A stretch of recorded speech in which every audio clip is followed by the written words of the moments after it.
इस वीडियो में हम एन पैटर्न पर आधारित क्लास 10 के मैथमेटिक्स के चैप्टर 10 को लर्न करेंगे, जिसका नाम है सर्किल।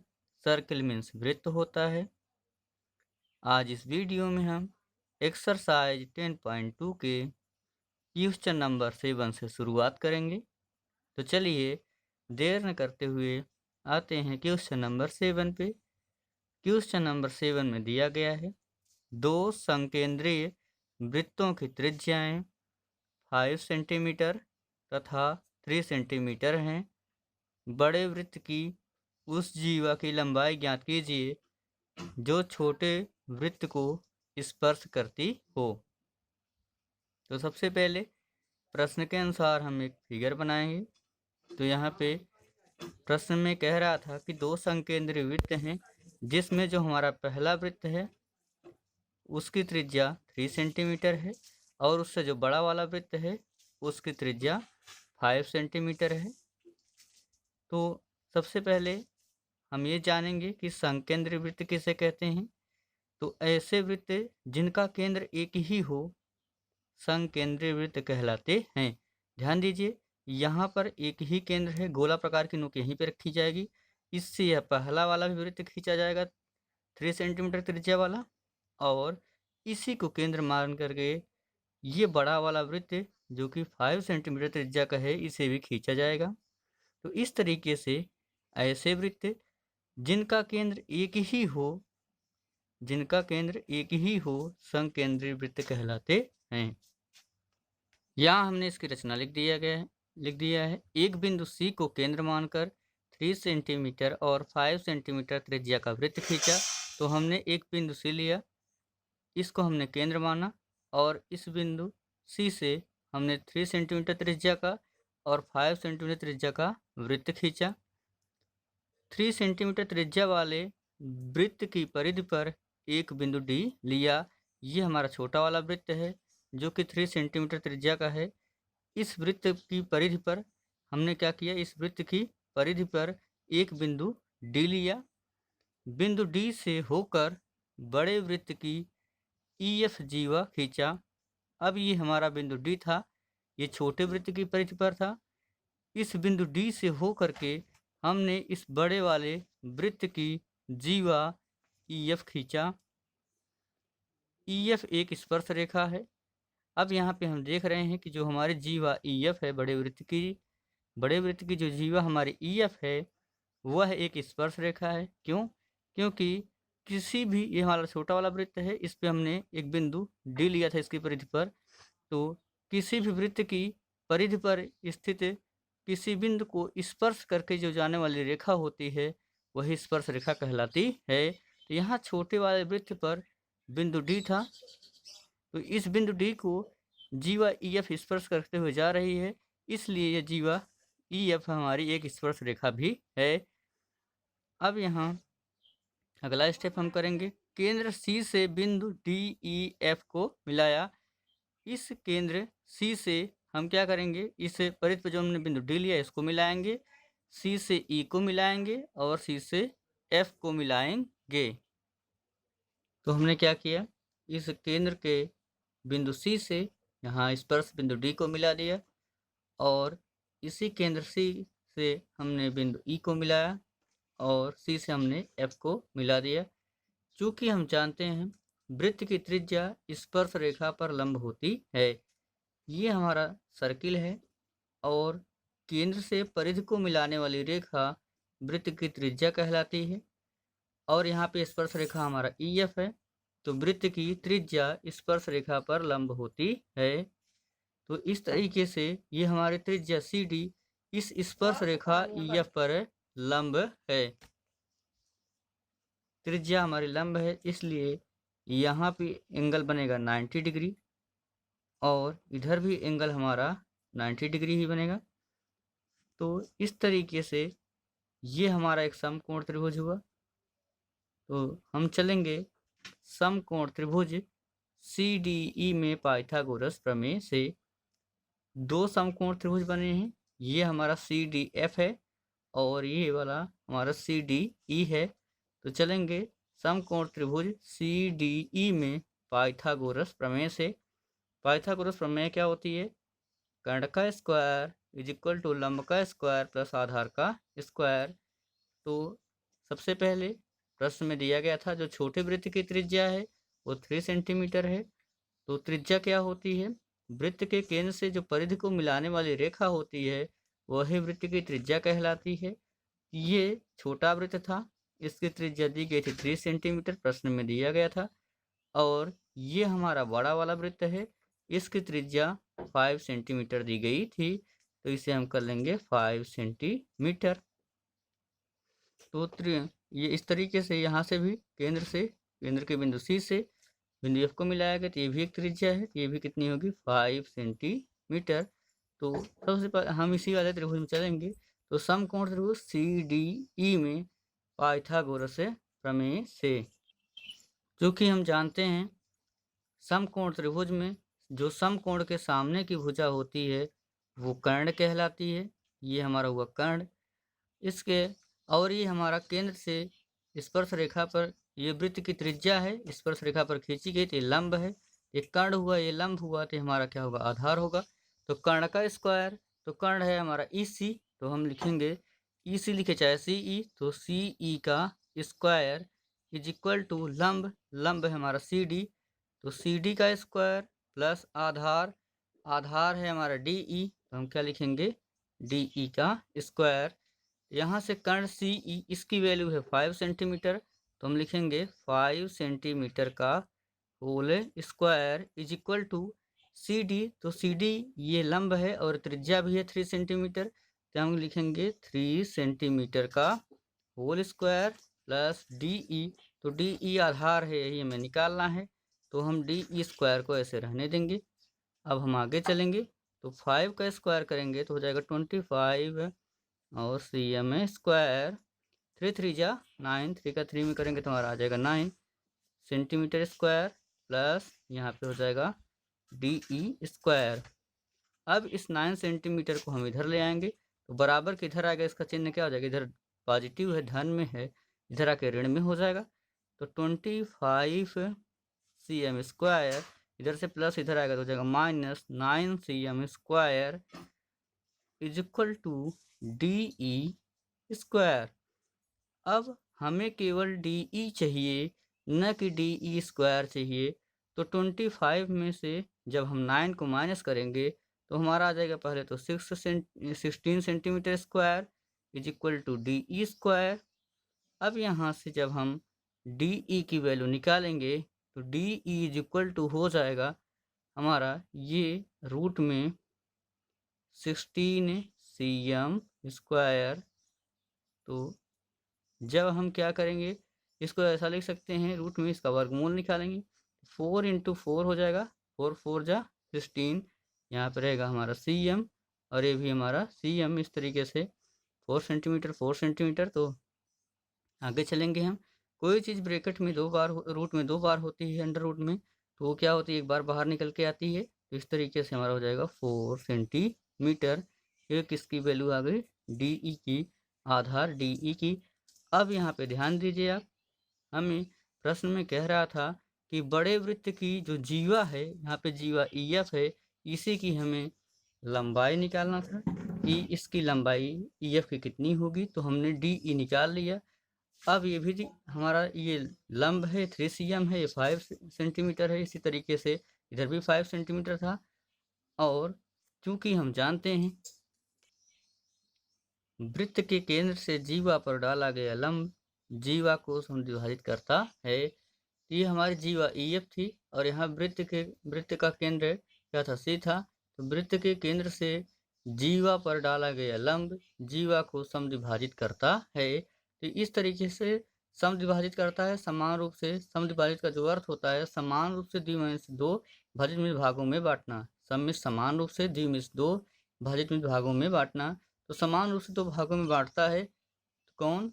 यहाँ पे लंब, ये हमारा जीवा है EF, इस जीवा EF को लंब CD 2 बराबर भागों में बांटेगा, अर्थात DE बराबर हम ले सकते हैं DF, क्योंकि ये लंब इस जीवा EF को 2 बराबर भागों में बांट रहा है।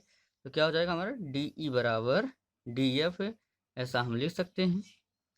डी ई बराबर डी एफ, इसलिए ऐसा हम लिख सकते हैं। अब हम ध्यान देंगे तो इस ई एफ में हम लिखेंगे कि ई एफ, इस जीवा ई एफ में ही डी ई और डी एफ हैं। तो यहाँ से हम लिखेंगे E F is equal to D E plus D F, D E plus D F. अब यहाँ से हम इस डी एफ को हम डी ई लिख सकते हैं, क्योंकि डी ई बराबर डी एफ है, तो दोनों बराबर हैं, तो इस डी एफ को हम डी ई लिख सकते हैं। यहाँ से हमारा हो जाएगा E F is equal to D E plus D E, ऐसा होगा। अब यहाँ से हम E F is equal to करेंगे तो D E plus D E, तो कितना हो जाएगा 2डी ई, और अभी हम डी ई की वैल्यू निकाले थे 4 सेंटीमीटर आई थी। यहाँ हो जाएगा E F is equal to 2 into D E, तो डी ई की वैल्यू 4 सेंटीमीटर, यहाँ लिख लेंगे हम 4 सेंटीमीटर। अब 2 इंटू 4 जा 8, तो हो जाएगा हमारा 8 सेंटीमीटर। इस तरीके से इस जीवा ई एफ की लंबाई 8 सेंटीमीटर आ गई। इसलिए हम कह सकते हैं कि बड़े वृत्त की जीवा की लंबाई E F is equal to 8 centimetre है। क्वेश्चन नंबर 8 पे आते हैं। क्वेश्चन नंबर 8 में दिया गया है, एक वृत्त के परिगत एक चतुर्भुज ए बी सी डी खींचा गया है। देखिए आकृति 10.12, सिद्ध कीजिए A B plus C D is equal to A D plus B C. तो ध्यान दीजिए, प्रश्न में कह रहा था कि एक वृत्त के परिगत मीन्स होता है चारों ओर, एक चतुर्भुज ए बी सी डी खींचा गया है। तो यहाँ पे हमारा एक सर्किल बनाया गया है। सबसे पहले इस सर्किल के परिगत बाहर, इस सर्किल के बाहर एक चतुर्भुज ए बी सी डी खींचा गया है। अब यहाँ पे हमें सिद्ध करना है कि ए बी भुजा ए बी प्लस भुजा C D is equal to भुजा ए डी प्लस भुजा B C. A B plus C D is equal to भुजा हमारा ए डी और प्लस बी सी। यही हमें करके बताना है कि ये क्या होंगे, ये भुजाएं आपस में बराबर होंगी। तो इसका हम सलूशन करते हैं। तो चूँकि हम जानते हैं कि वृत्त के किसी बाह्य बिंदु से वृत्त पर खींची गई स्पर्श रेखाएं बराबर होती हैं। वृत्त के किसी बाह्य बिंदु से वृत्त पर खींची गई स्पर्श रेखाएं बराबर होती हैं। ये हमारा ये वृत्त था और वृत्त के परिधि पर बिंदु थे पी क्यू आर एस, और इस वृत्त पर वृत्त का बाह्य बिंदु कौन कौन सा है, ए बी सी और डी। तो इस बिंदु से इस वृत्त पर खींची गई स्पर्श रेखाएं, स्पर्श रेखा क्या होती है, तो वृत्त के परिधि पर स्थित किसी बिंदु से होकर जाने वाली जो रेखा होती है वही वृत्त की स्पर्श रेखा कहलाती है। तो यहाँ पे वृत्त का स्पर्श बिंदु P है और इससे रेखा AP जा रही है, इसलिए AP स्पर्श रेखा। इसी तरीके से AS है। तो यहाँ से हम देखेंगे तो वृत्त का बाह्य बिंदु A था, अर्थात हम कह सकते हैं कि AP बराबर AS। तो चित्र से अभी वृत्त का बाह्य बिंदु है और पर यहाँ पे प्रमेय होती है कि वृत्त के किसी बाह्य बिंदु से वृत्त पर खींची गई स्पर्श रेखाएं बराबर होती हैं। तो हम क्या कहेंगे, AP बराबर AS। हमारा क्या हो जाएगा, AP is equal to AS। और यहाँ से देखेंगे अब ये भी बाह्य बिंदु है B, इससे इस बाह्य बिंदु B से BP और BQ स्पर्श रेखाएं हैं। तो क्या हो जाएगा हमारा BP is equal to BQ, BP is equal to BQ। अब हम चलते हैं आगे। इसे मान लेंगे हम इक्वेशन फर्स्ट, इसे मान लेंगे इक्वेशन सेकेंड। इस पॉइंट पे आते हैं या हम पहले इस पे ही आ जाते हैं। यहाँ से हमारा हो जाएगा C R is equal to C Q. हम क्या लिखेंगे, C R is equal to C Q. और इसी तरीके से इस पॉइंट डी से हम लिख सकते हैं D R is equal to D S, क्योंकि डी भी हमारा बाह्य बिंदु है, इस वृत्त के तो बाहर ही है, तो बाह्य बिंदु है, तो इस बिंदु डी से डी आर और डी एस स्पर्श रेखाएं हैं, तो डी आर और डी एस भी क्या होंगे, आपस में बराबर होंगे। तो क्या लिख लेंगे हम, D R is equal to D S, D R is equal to D S. और इसको हम मान लेंगे इक्वेशन थर्ड और इसको मान लेंगे इक्वेशन फोर्थ। इस तरीके से हमारे 4 समीकरण हो गए। अब हम इन चारों समीकरणों को आपस में जोड़ेंगे, तो समीकरण 1, 2, 3 और 4 को आपस में जोड़ने पर अब यहाँ पे इनको जोड़ना है।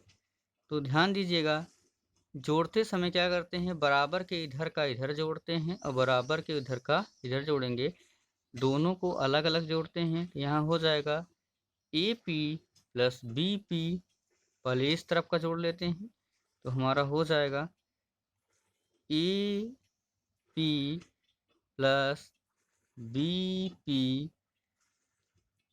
फिर ये भी बचा है plus C R D R, तो plus C R plus D R is equal to करेंगे, क्योंकि ये चारों जुड़ चुके हैं, अब बराबर के इधर का जुड़ेगा, तो हो जाएगा हमारा A S plus B Q, लिखेंगे A S plus B Q और C Q plus D S, plus C Q plus D S, तो plus C Q plus D S. अब ध्यान दीजिएगा कि ए पी और B P, C R D R, A S B Q, C Q D S. तो चित्र में जब हम देखेंगे तो यहाँ पे हमारा चित्र में A P plus B P, तो ए पी और बी पी किस रेखा में है, तो ए बी में है। ए पी और बी पी किस रेखा के अंदर हैं, ये ए बी रेखा के अंदर हैं, तो A P plus B P बराबर हम ए बी लिख सकते हैं। तो यहाँ ए पी और बी पी के स्थान पे हम लिखेंगे ए बी और यहाँ लगाएंगे plus C R D R. ध्यान दीजिएगा, सी आर और डी आर, सी आर और डी आर ये रेखा सी डी के अंदर है, सी आर और डी आर ये किसके अंदर हैं, सी डी के अंदर हैं। तो यहाँ पे हम सी आर और डी आर की जगह, C R plus D R की जगह हम सी डी लिख सकते हैं, इज इक्वल टू करेंगे। अब यहाँ पे A S plus B Q, तो ए एस प्लस यहाँ पे हमारा बी क्यू, थोड़ा सा आप ध्यान दीजिएगा कि ए एस और डी एस, ए एस प्लस डी एस किस में आएंगे, ए डी में आएंगे। तो हमारा यहाँ पे ए एस है और इसका जो जोड़ा डी एस है यहाँ पे उपस्थित है, तो ए एस और D S, A S D S को हम लिख सकते हैं ए डी, तो इसको लिख लेंगे हम ए डी। और इसी तरह से यहाँ बचा हमारा बी क्यू और सी क्यू, तो ये बी क्यू और सी क्यू, यहाँ से ध्यान दीजिएगा कि बी क्यू और सी क्यू ये किस रेखा में है, तो ये सी बी रेखा में है। बी क्यू सी क्यू ये किस रेखा में है, सी बी रेखा में या बी सी रेखा में है। तो हम बी क्यू और सी क्यू को लिख सकते हैं बी सी, यहाँ पे हम लिखेंगे इस B Q plus C Q के स्थान पे हम बी सी लिख सकते हैं। इस तरीके से हमारा यह सिद्ध हुआ, तो हम लिखेंगे हेंस प्रूव्ड। ध्यान दीजिए, प्रश्न में यही कह रहा था कि A B plus C D is equal to A D plus B C, यही हमें सिद्ध करना था। क्या हमें सिद्ध करना था, A B plus C D is equal to A D plus B C, A B plus C D is equal to A D plus B C. और हमने सिद्ध किया कि A B plus C D is equal to A D plus B C, hence proved. आशा करता हूँ कि आपको मेरा वीडियो पसंद आया होगा। अगर आपको मेरा वीडियो पसंद आया हो तो इस वीडियो को लाइक ज़रूर कीजिएगा और मेरा आपसे निवेदन है कि आप कमेंट करना बिल्कुल न भूलिएगा। इससे पहले मैंने क्लास 10 के चैप्टर 8 और चैप्टर 9 को भी पढ़ा रखा है। अगर आपने मेरे उन चैप्टर के वीडियो को नहीं देखा है, तो अगर आप मेरे चैनल पे नए हों तो मेरे चैनल को सब्सक्राइब ज़रूर कर लीजिए, जिससे वे भी आपको आसानी से मिल जाएंगे देखने के लिए। और इसके अलावा मैंने चैप्टर 10 पर अपने अभी तक 7 वीडियोज़ अपलोड कर रखे हैं, जिसमें मेरा जो पहला और दूसरा वीडियो है वह इस चैप्टर का बेसिक है। अगर आपने उस वीडियो को नहीं देखा है तो मैं उस वीडियो का लिंक डिस्क्रिप्शन में दे रहा हूँ। और इसके अलावा मैंने इसी चैप्टर 10 पर जो बाकी के 5 वीडियो अपलोड कर रखे हैं, उसमें एक्सरसाइज 10.1 से लेकर के एक्सरसाइज 10.2 तक के क्वेश्चन नंबर 6 को पढ़ाया गया है। और अगर आपने उन वीडियोज़ को भी नहीं देखा है तो मैं उन वीडियोज़ का भी लिंक डिस्क्रिप्शन में दे रहा हूँ। आप डिस्क्रिप्शन में दिए गए लिंक की सहायता से उन वीडियो को आसानी से देख सकेंगे। Thanks for watching my videos.